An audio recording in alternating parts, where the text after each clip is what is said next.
Hi guys, welcome back to my channel. So for today's video, we're going to create another look with the Chantecaille Spring Collection. I picked up the cool toned palette that has the most beautiful hummingbird detail on it.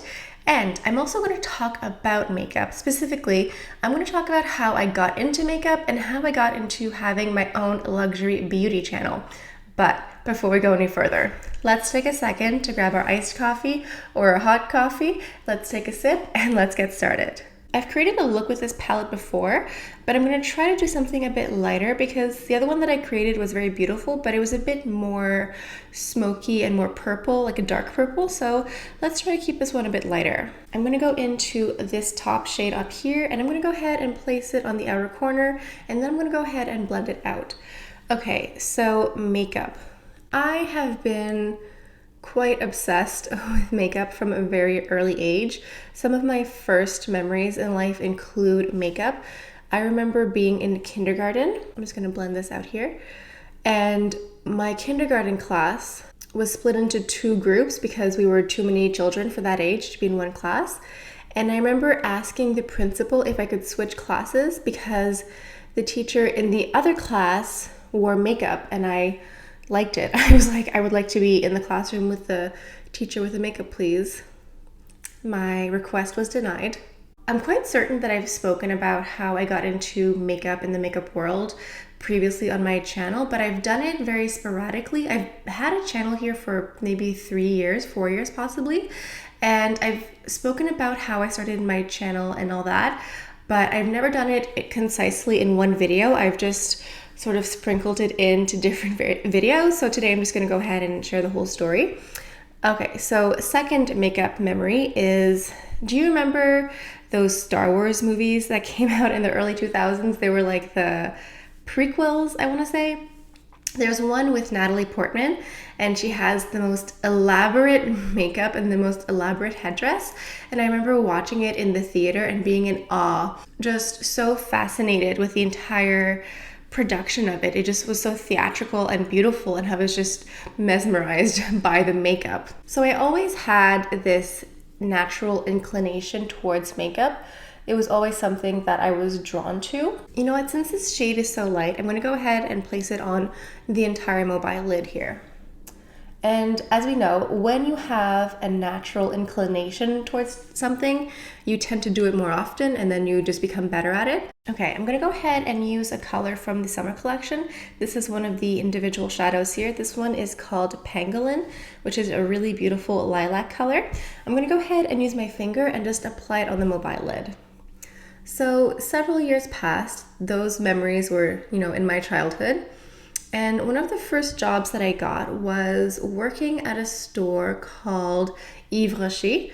I don't know if my American subscribers have Givenchy. I know here in Canada we do, and in Europe as well. It's a French company, a beauty company. They do a lot of skincare, but also some makeup and perfume, body care, etc. And I worked for them not very long, maybe less than a year. It was a transition job between college and before I moved to France. And let's go ahead and just blend this out. And I really liked it. I had a really good team of people that I was working with.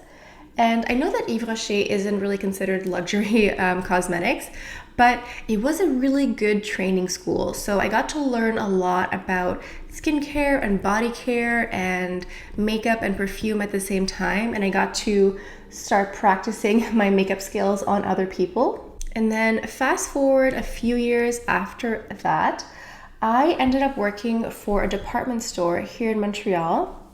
And I worked in the cosmetics. Shocking. I've always had that drawn towards makeup and beauty. It was never anything I could shake. I went to university, but I still ended up working here in beauty. So when I started off working for a department store, I worked for the Bay, the Hudson Bay. And I started off working for a cosmetics line called Lise Wattier.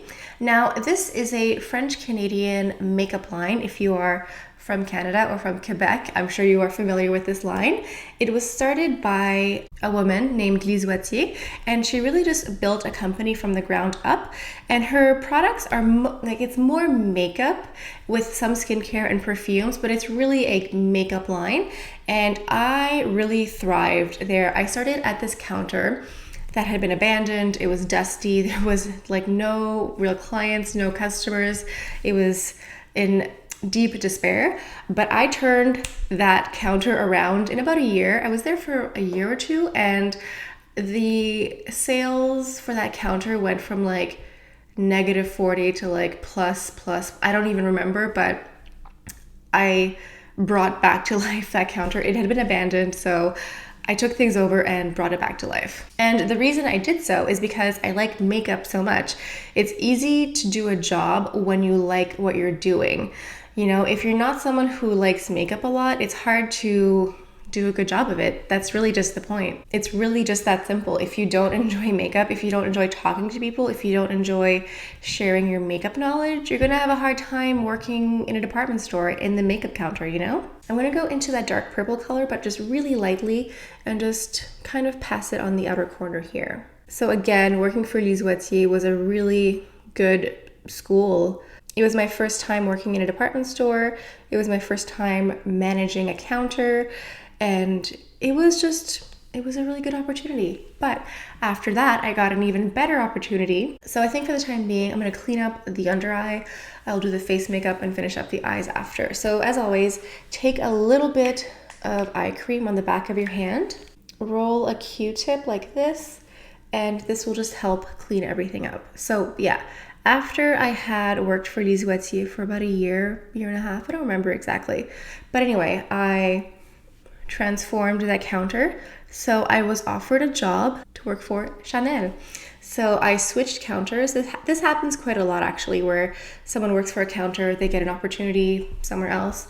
So I stayed at the same department store, but I just switched counters. And that in itself was another great learning experience, because it kind of felt like I was starting from the ground up again, where I had built this reputation with Lizoitier and I was known in the company, and then I left, I went to a new company, and then I kind of had to prove myself all over again, which is fine, and I did. For the foundation, I'm going to go into my Giorgio Armani Luminous Silk in the shade 5.5.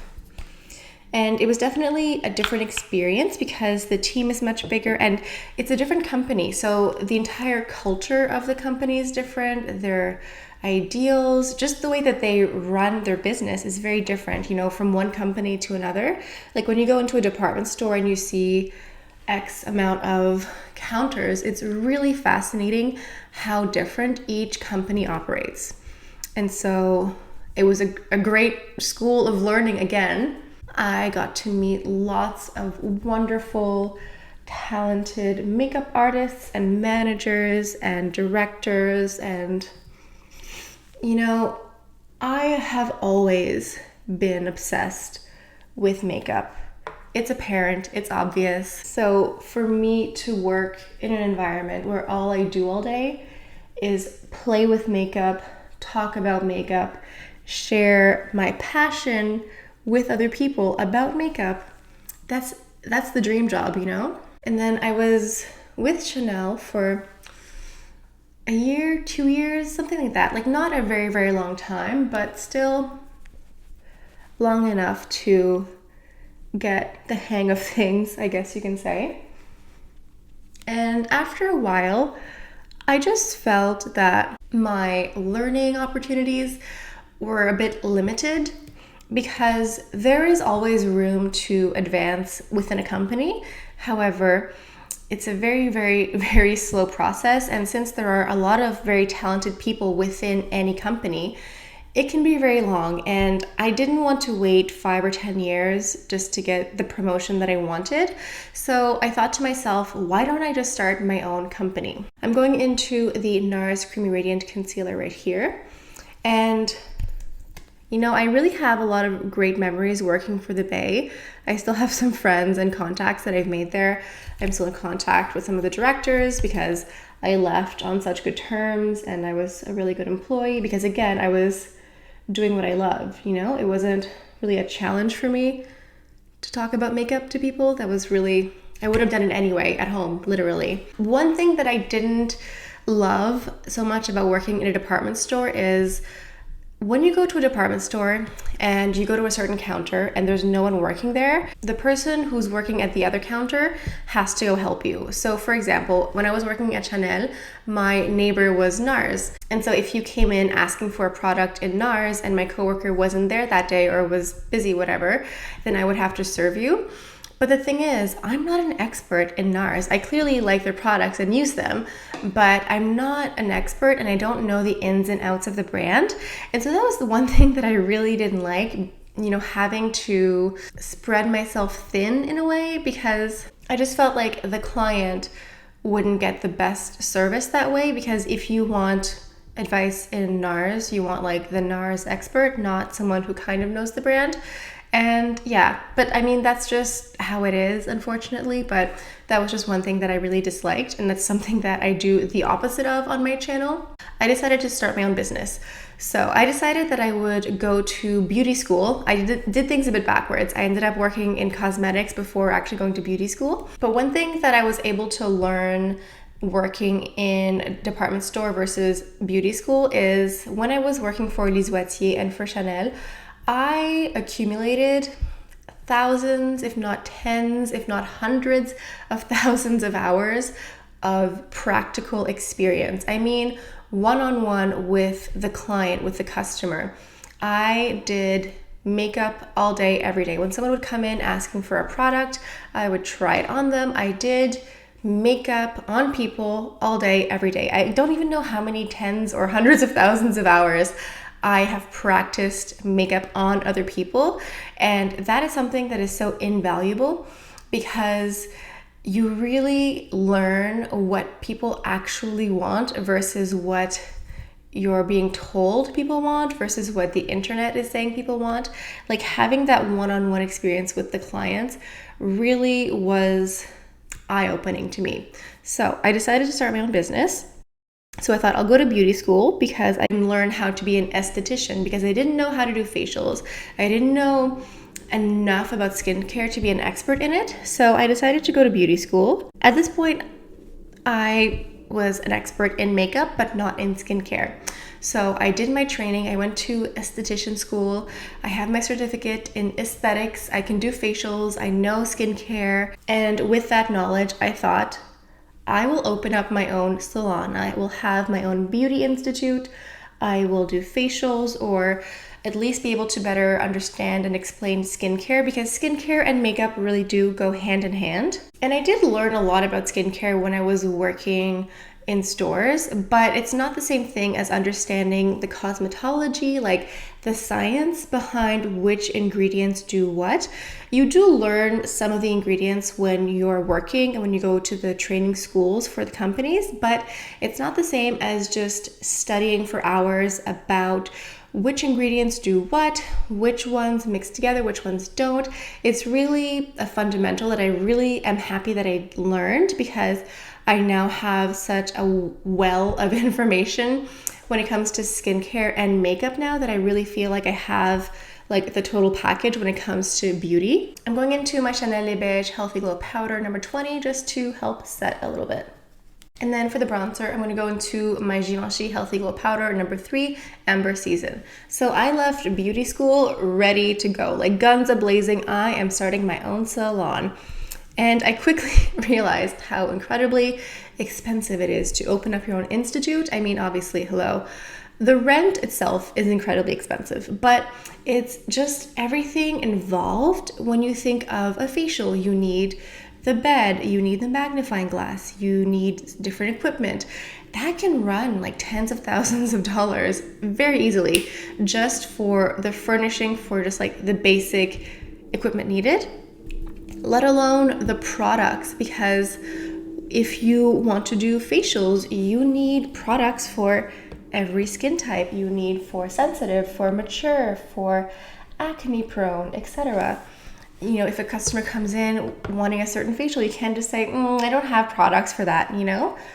And a lot of companies that sell to estheticians for like wholesale, will often have like a minimum requirement you have to buy every year, and it's usually a lot. So if you have a salon that's really rolling and you have like a loyal following already, it works. But if you're just starting out, like, it's kind of hard to do. So now I'm going to go into my Chantecaille Cheek Gelée in Vibrant. This is just a really beautiful liquid blush, and I know I've shown this to you guys a few times, but I'm going to show it to you anyway.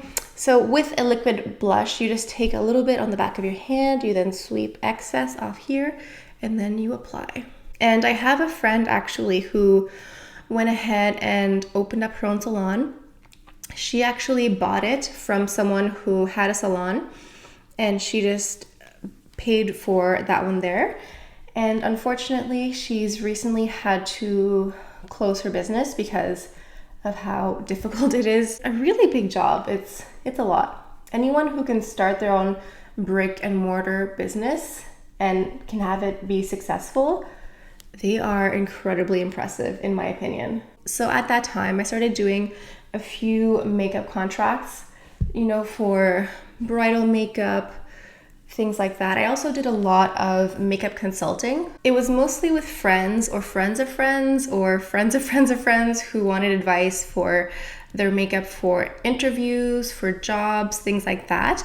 And it's around this time that I started my channel here on YouTube. So for the highlighter, I'm going to go into my Le Blanc Rosy Light Drops, and to apply this, I'm going to do the same technique that I did with the blush. So apply some here, swatch, and apply. And when I started my channel, it was beauty, obviously. My first tutorial was exceptionally long. It's very cringy to look at now, but I did it.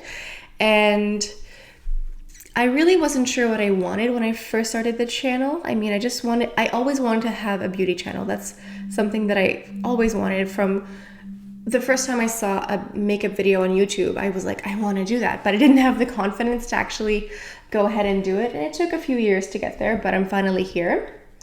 And when I first started my channel, I was very inconsistent. I would post one video and then I would disappear for 3 months, and then I would post like 3 videos in a week, and then I would disappear for 4 months. And so it took a while for me to really get the hang of things and to figure out a schedule, because as I've stated before, it's a full-time job posting on YouTube regularly. It takes a lot of work. And so I had a hard time finding the balance, and I was doing this at the same time as I was going to school and doing makeup contracts, and it was just like a lot. And I still had the idea that I would open up my own salon at the end of my school program. Okay, I'm gonna go into this light pink color and just place it on the inner corner here. Okay, and to finish up the eyes, I'm going to go to 2 products. I have this Chanel Cils aux Yeux number 887 Charm. It's kind of purplish and dark, and I also have this Volume de Chanel mascara, classic. I know for some people, when they start a YouTube channel, they know exactly what they're going to do and they have a clear vision. I was not that person. I was really just like fumbling around in the dark for like a year at least, figuring out what I wanted to do, what my upload schedule would be, and then I eventually figured it out. I eventually realized that opening up my own salon was not something that I was willing to do. I could have done it. I could have taken out a loan from the bank. I could have worked 80, 90 hours a week. But I thought, you know what? I don't think that's worth it for me. So I decided to instead focus on a luxury beauty channel. I realized that if I focused on my beauty channel instead of opening a salon, I could treat my luxury beauty channel like I would any other business, because it is a full-time job maintaining, operating all of this. Like, I do all of it. I do the recording, I do the editing, I do the lighting, I do the sound. Like, it's all a one-man band. And I also feel like everyone has a different journey. Like I said, some people start off a channel and know exactly what they want, and they start off with the highest production value and have a clear vision for their channel. And not everyone has the same story. And I really feel like everything that I've done in my life, career-wise, has led me to this moment, has led me to having my own luxury beauty channel, to have it as my business. You know, I've always been obsessed with makeup. I've always had that inclination. So it makes sense that I'm here. I mean, if I ended up being a dentist, that might be different, you know? I'm gonna finish up the lips. I'm gonna go ahead and use my new Chanel lip liner. This is the Bois de Rose number 172. And I'm gonna use the Chantecaille Lip Chic here. It's a bit more cool toned, but I think I'm gonna mix it with the liner and see what it creates.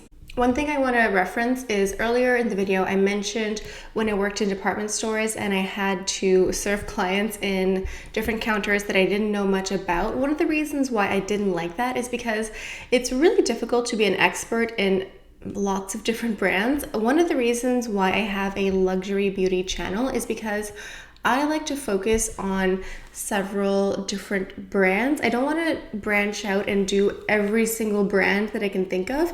That's why here on my channel, there's a heavy rotation of some favorite brands. Every now and then, there's a new luxury product that makes its way in. But if you've noticed, I tend to focus on a few brands at a time. I don't go out and cherry pick every single new item available. That's just not for me. I feel like for me, the way my brain works, I don't find that I do a best review that way. When I get to know the brand, when I understand the theory, when I understand their ideology and their products, when I review their products, I feel like I have a better understanding and my knowledge is more thorough because I can compare it to other products. I can go back and compare it to the summer collection, to the fall collection of last year, you know? And I find that if I just go out and cherry pick every new thing that I can think of, I don't get that same level of expertise. And I feel like my channel is ever evolving as I develop as a person. You know, my channel keeps evolving and it's great because businesses do that. You know, when you have a business, you can't keep doing the exact same thing and expect success. You have to try new things, you have to tweak things and switch things up. And so one thing that I'll be adding to my channel in the near future, very near future, which I'm very excited about, is the online beauty consulting because I've done it before. I've literally spent a career doing it when I was working in department stores. That's all I did all day, every day, was consulting people.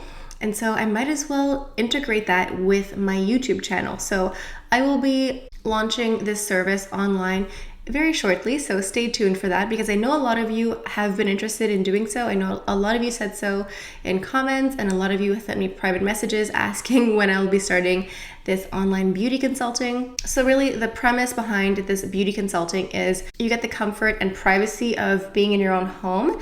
And I think one advantage to doing a makeup consulting with someone like me versus going into a department store is when you go into a department store, someone is going to try to sell you something, you know? You have incentives to sell items to customers, you have quotas, monthly quotas to sell items, versus if you make an appointment with me to talk about makeup or skincare, if you have questions, if you just want to pick my brain about beauty, I'm not here to sell you anything because I'm not being sponsored by any of these companies. So if you tell me, for example, that you own a mascara and you've owned it for 5 years, I will tell you to throw it out and buy a new one. Like that's just what I'm gonna do. But I don't care which one you buy. You can buy Chanel, you can buy Tom Ford, you can buy Avon. I really don't care. So you're just getting a more unbiased opinion in a way because I've worked in department stores. I know what it's like. You, like I said, you have monthly quotas, you have new incentives for different products. Whereas I don't have that. I'm really just going to give you my opinion on your beauty concern. And we'll see. Like I said, businesses evolve, businesses grow. I'll test it out, see if people like it, and we'll go from there. It's really interesting when you are able to turn your passion into a career. It's funny when people say that if you do what you like for a living, then you never really work or something to that extent. It's still work, trust me. It's still a job. You still have hours, you still have, you know, things that need to get done. The one thing that's different is when you are working for yourself, you don't have a boss, you don't have like a quarterly review or things like that. So you do have to be incredibly self-motivated and self-driven. It can be quite challenging to just always be motivated and be inspired. That's something that I struggle with sometimes, the inspiration, because I do create a lot of tutorials, so I feel like I have more of that artistic side. And anyone who has any sort of artistic inclination knows that inspiration is an ebb and flow. Sometimes I am inundated with ideas, and then sometimes I just think to myself, wow, that is the last idea I will ever have. But that's just something that I've learned to deal with. Okay, I think I need to wrap up this video because if I keep going, I'm going to talk for another hour. So Thank you guys so much for stopping by. If you happen to like today's video, if you like luxury makeup tutorials, luxury makeup reviews, please like, comment, and subscribe. Those all help my channel grow. I focus on luxury beauty on my channel. Whenever I pick up a collection, I like to create several different looks with that one collection. That way, when you get home and you stare at your eyeshadow palette and don't know what to do with it, I will show you several different ways to wear it. And I also like to mix and match with older collections because I know a lot of you guys at home collect along the way just like I do, so you can like mix and match different items together. Okay, if that all sounds good to you, please subscribe and hit the notification bell on the side so you can be notified whenever I post a new video. Okay, I think this is all I have for you guys for today, so thank you so much for stopping by. I hope you have a beautiful day, and I'll see you guys next time. Bye.